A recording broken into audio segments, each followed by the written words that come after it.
सज्जनहरू सबैजना बस्नुहोला है। कृष्णाय वासुदेवाय हरय परमात्मने प्रणतक्लेशनाशाय गोविन्दाय नमो नमः। गोविन्द कृष्ण राम अच्युतम। आरती हेर्नको लागि त कुनै पैसा चाहिँदैन, टिकट काट्नु पनि पर्दैन। यो पैसा उठाउन गरिएको जुन आन्दोलन है, देवीलाई आमालाई जन्मदिनलाई राख्दै सक्छु सामुराईलाई अर्पण गर्ने यो आरती हो। बसेर आनन्दपूर्वक हेरेर जानुहोला। कामना तम तम प्राप्त निश्चितम। जसले जे कामना गरेर यहाँ यो आरतीमा भक्तिभाव साथ हेऱ्यो, निश्चित रूपमा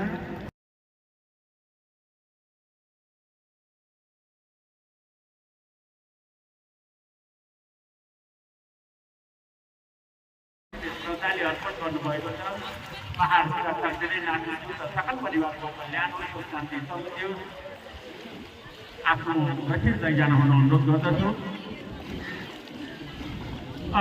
नवीन चौधरी रूपन्देही सैनामै धेरै सैना महिनाबाट आउनुभएको छ। पोखरामा यहाँलाई हार्दिक स्वागत छ। यहाँको बसाइ सुन्दर होस्, सरल होस्, सहज होस्, आनन्दमय होस्। पोखराको भ्रमण एउटा अविस्मरणीय